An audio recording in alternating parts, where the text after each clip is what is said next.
The only people who don't want to disclose the truth are people with something to hide. Made in the USA. Yours for only a $25 donation to the president's re-election campaign, don't you know? Well, the White House originally said the release of the long-form birth certificate was meant to kill the issue once and for all, so why are they now keeping it alive? Well, the reason, according to the campaign itself, is our next guest's new book. We're joined now by Jerome Corsi, author of Where's the Birth Certificate? The Case That Barack Obama is Not Eligible to Be President. He joins us here on the set. Thanks for being with us, Dr. Corsi. All right, I read your book, and I must say it was a little frustrating because your premise has been debunked, hasn't it? Well, I don't think so. I mean, I think the book presents a very convincing case that Barack Obama was not born in Hawaii. And I've anticipated... Even with a long-form birth certificate now for everybody to see and read? I think it's fraudulent. I think we can demonstrate... No. Yes, I do. What makes you think that? Well, I mean, so many people have looked at it very, very carefully, and nobody that is seriously minded has said this is a fake. Well, I say it's a fake, and other experts who've looked at it have as well. Tell me why. Well, both there's inconsistent information in it, and it's not just that it layers in Adobe. There's obvious evidence of manipulation of the data to be put on the form. I think we'll be able to identify 3 or 4 birth certificates from which this birth certificate released by the White House was made as a composite. Now, you're not saying that because of this guy by the name of Takayuki Irae out of Hawaii who says he's got 3 of these things and, you know, so on and so forth. He was a private investigator I've used to do some work, but he certainly is not a computer expert, and I'm not basing my opinion on... Are you sure he's a private investigator? Because I did a record search. I didn't find any professional license for him. I have a copy of his license, and I'll be happy to get it for you. All right. Now, look, a lot of people are going to be laughing at you saying, this is ridiculous. You're off your rocker. But look, you got a Ph.D. from Harvard.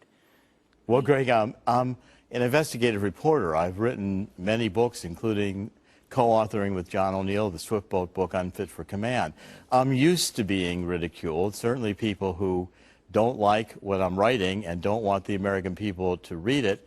But you've done a hit job on Obama before. You've written 2 books, Unfit for Command, The Obama Nation, factcheck.org, called the latter book, quote, a mishmash of unsupported conjecture, half-truths, logical fallacies, and outright falsehoods. Look, I read your book with an eye to it as the lawyer that I am. Mm-hmm. It's full of holes. Well, I'd be like... This is Swiss cheese here, Dr. Greg, I'd be happy to debate that with you. If you want to maintain it, that's an assertion. I'd be happy to debate it now, in particular. Now that the birth certificate has come out, and it seems absolutely legitimate Greg, if you'd allow me for a minute, there are 125 exhibits in here, glossy pages, and the documents are here. It's heavy with pictures, I'll give you that. Well, the documents are here for the readers to make up their own mind, and I'm happy to debate the points with you. You know, look, here, page 113, we'll put it up on the screen. No one at the hospital can recall Ann Dunham giving birth there. That's not true. Monica Danielson remembers baby Obama. Her son Stig was born at the same time. She's gone on camera, says, I remember it vividly. He was the only black child in the hospital. Remembers it after not remembering it.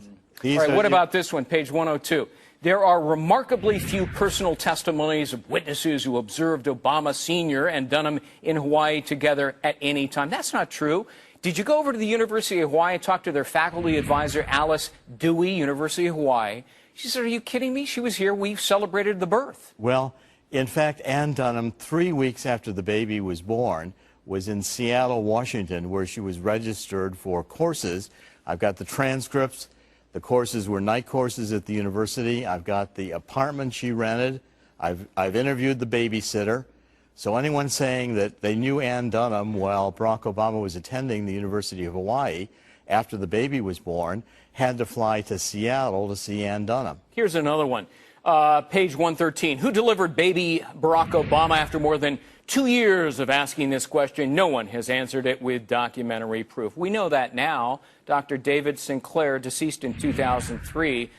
So your book's outdated. Well, I'd be happy to see Dr. Sinclair's records, and I'd be happy if Kapiolani Hospital would produce the patient records for Ann Dunham. A lot of people, I don't believe they have them. A lot of people out there are going to say, wait a minute, Dr. Corsi decided, look, there's a group of dedicated kind of nutty people out there who really think that Barack Obama wasn't born in the USA. I'm going to write a book and seize on that and make a bunch of money because it's going to be a, you know, it's going to sell among those dedicated people. What do you say to that? Well, it's also true.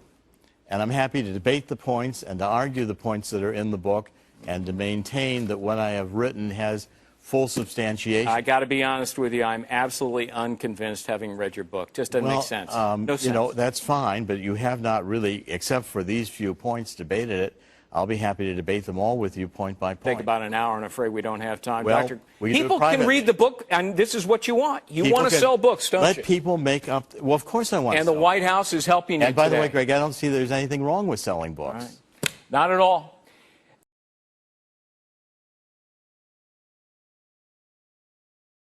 The only people who don't want to disclose the truth are people with something to hide.